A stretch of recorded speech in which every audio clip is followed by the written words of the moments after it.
आज की इस वीडियो में हम बात करेंगे एमबीबीएस यूरोप के बारे में। जब हम सर्च करते हैं नॉर्मली एमबीबीएस अब्रॉड के बारे में, सीआईएस कंट्रीज के बारे में, Ukraine, Russia, Georgia, Uzbekistan, Kazakhstan, इन सब कंट्रीज के बारे में तो हमें बहुत सारी वीडियोस मिल जाती हैं। बट हम जब यूरोप के बारे में सर्च करते हैं तो हमें लिमिटेड नॉलेज ही मिलती है, लिमिटेड वीडियोज ही मिलती हैं। अगर हम बाकी एमबीबीएस अब्रॉड के बारे में बहुत सारी इंफॉर्मेशन, बहुत सारे वीडियोस मिल जाते हैं।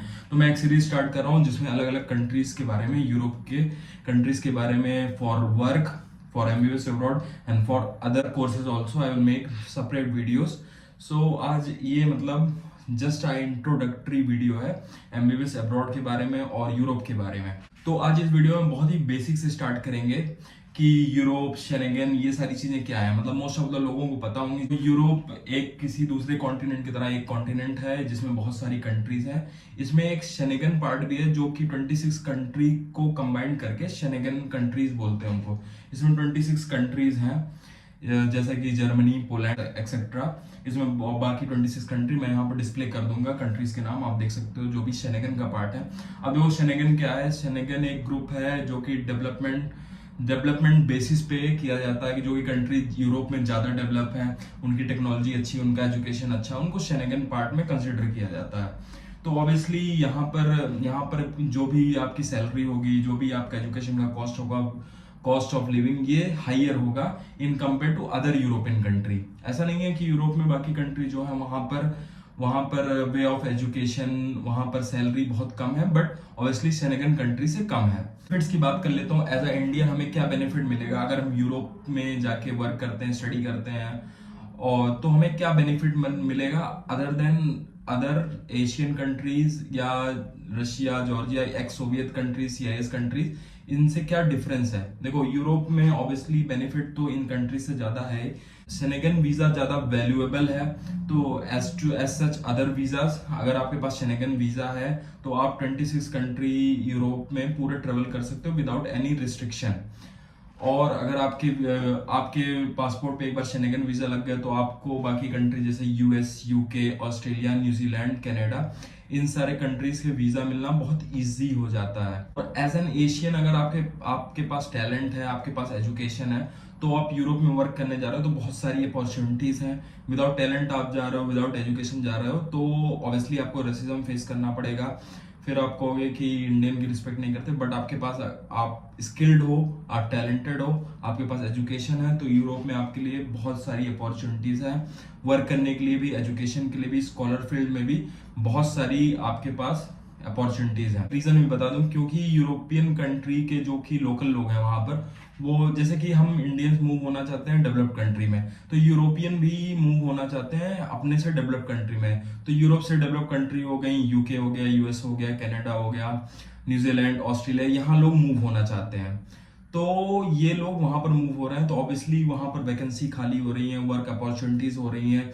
वहां की गवर्नमेंट लोन दे रही है इंटरनेशनल स्टूडेंट को, ताकि लोग यहाँ पर माइग्रेट हो और उनके इकोनॉमी को सपोर्ट करें। तो हमारे एज अ इंडियन ये हमारे लिए बहुत अच्छी अपॉर्चुनिटी है कि हम लोग भी यूरोप मूव हो और एक बेटर फ्यूचर के लिए हम वहां पर एजुकेशन लें और वहां पर वर्क कर सकें। अगर मैं मेनली बात करूं MBBS abroad in compare to CIS country, अगर मैं यूरोप से कंपेयर करूं तो देखो, ऑब्वियसली फीस यूरोप में ज्यादा है। मिनिमम जो फीस स्टार्टिंग है रोमानिया की है, जो कि शेंगेन कंट्री भी नहीं है, ईयू में यूरोपियन कंट्री है। वहां पर स्टार्टिंग फीस है फ्रॉम $4,000, $5,000। इटली में कुछ कॉलेजेस हैं जहाँ $3,000, $4,000 में है एजुकेशन। बट जो कि मेनली जो डेवलप कंट्रीज हैं वहां पर $7,000-8,000 तो लग ही जाता है, और लिविंग कॉस्ट भी बहुत ज्यादा है। बट देखो, एक्सपोजर आपको अच्छा मिलेगा यूरोप में, आपको वे ऑफ लिविंग अच्छा मिलेगा, आपको अपॉर्चुनिटीज ज्यादा मिलेंगी अगर in compare to CIS country. देखो, आप कजाकिस्तान, उज्बेकिस्तान, जॉर्जिया, यहाँ पर इतनी ज्यादा अपॉर्चुनिटीज नहीं है। भी लोग इन सारे कंट्रीज में, CIS countries, x Soviet countries जो है इनमें पढ़ रहे हैं, उनका भी एंड ये रिजल्ट यही होता है कि उनको यूरोप मूव होना होता है, कनाडा, यूएस मूव होना होता है। तो अगर आपका एंड रिजल्ट ये है आपको यूएसएमएलई वगैरह देना है, तो इट विल बी बेटर कि आप यूरोप में ही अपनी एजुकेशन स्टार्ट करो, तो वो आपको बेटर रहेगा। और आपको आपके पीजी प्रोग्राम या जो भी फ्यूचर में आपको यूएसएमएलई, प्लैब, ये सारे एग्जाम करने हैं उसमें हेल्प मिलेगी। In compare to CIS countries. मैं ये नहीं कह रहा हूँ यहाँ पर एजुकेशन खराब है, at the end of the day आप 6 ईयर प्रोग्राम MBBS ही कर रहे हो, तो वो चीज़ तो आप पे डिपेंड करती है, आप सेल्फ स्टडी कैसे करते हो, कोर्स तो वही होगा और ज़्यादा इतना डिफरेंस नहीं आता कुछ चीज़ों को छोड़ के, जैसे कि इरेस्मस प्रोग्राम वगैरह यूरोप में चलता है, तो आप एक कंट्री से दूसरे कंट्री माइग्रेट कर सकते हो for a certain period of time. कुछ डिपार्टमेंट किसी कंट्री में अच्छे होंगे, कुछ डिपार्टमेंट किसी कंट्री, जैसे कि मैंने बताया शेनेगन में आप कहीं पर भी फ्रीली ट्रेवल कर सकते हो आप, अगर आपके पास शेनेगन वीजा है तो उनका एरास्मस प्रोग्राम चलता है। ये सारी चीजें थोड़े थोड़े बेनिफिट है, obviously you are paying bigger amount so you will get lot of opportunities in Europe. लेकिन अगर आपका यही मोटिव है कि MBBS कंप्लीट करना है मुझे किसी भी तरीके से, तो ये CIS कंट्रीज अच्छी हैं। अगर आपको मतलब बीच का एक कुछ चाहिए तो आप रशिया ऑप्ट कर सकते हो। रशिया में अपॉर्चुनिटीज भी हैं because Russia is much bigger country than ex Soviet countries, जो भी जॉर्जिया, उज्बेकिस्तान, कजाकिस्तान, किर्गिस्तान, ये सारी कंट्रीज हैं। यहाँ से तो ज़्यादा अपॉर्चुनिटी रशिया में, क्योंकि आप अगर यहाँ पर पार्ट टाइम जॉब भी करना चाहते हो या after you complete MBBS you want to live here, you want to take license and after learning Russian language you want to stay here, तो रशिया आपके लिए बेटर अपॉर्चुनिटीज है बाकी इन कंट्री से, क्योंकि इन कंट्रीज उज्बेकिस्तान, कजाकिस्तान, ये सारी जो कंट्री हो गई, ये लोग खुद यहाँ पर रशिया में मूव होते हैं और वर्क करते हैं। देखो इन सारी कंट्रीज में से जॉर्जिया एक अच्छा ऑप्शन है, और बाकी सारी CIS कंट्री में से देखूं तो सबसे अच्छी कंट्री रशिया ही है।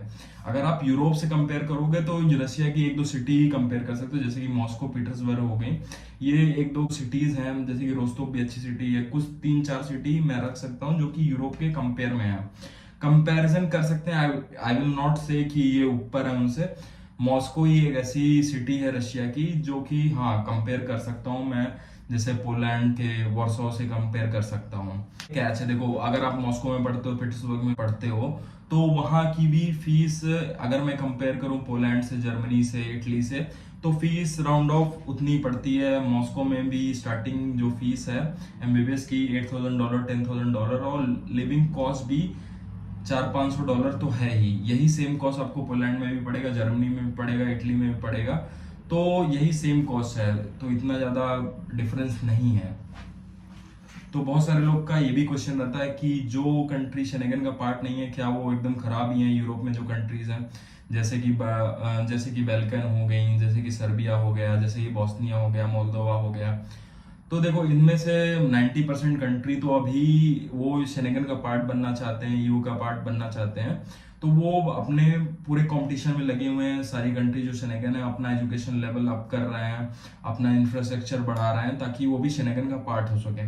तो उनका भी एजुकेशन काफ़ी अच्छा है, उनके भी वर्क लेवल काफ़ी अच्छे हैं, वर्क पेस काफ़ी अच्छे हैं, बट अभी भी वो लैग करते हैं, तभी वो शेंगेन का पार्ट नहीं हो पा रहे हैं। तो अगर आपका बजट कम है तो आप इन सारी कंट्रीज में भी जा सकते हो। मोल्दोवा तो मैं इतना नहीं कहूंगा, बट हाँ सर्बिया काफी डेवलप्ड कंट्री है, बोस्निया भी एक ठीक ठाक ऑप्शन है, नॉर्थ मैसेडोनिया, बैल्कन कंट्रीज जो हो गई वहां पर, वो भी काफी ठीक ठाक सी कंट्रीज हैं, वहां पर भी मूव हो सकते हैं। इतने ज्यादा इंडियन जाते नहीं है, बट हमें ये नहीं सोचना इंडियन है कि नहीं है।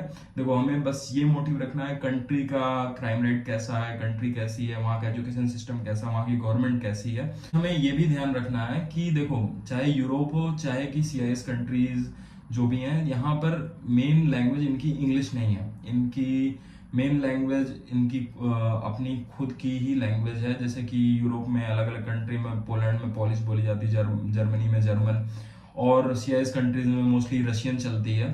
तो हमें जाके एटलीस्ट लाइक B1 लेवल तो लैंग्वेज आनी ही चाहिए, और तभी हम वर्क प्रोसेस में कर सकते हैं। जो कि बड़ी बड़ी सिटीज है वहाँ पर कुछ वर्क हैं जो कि इंग्लिश में है।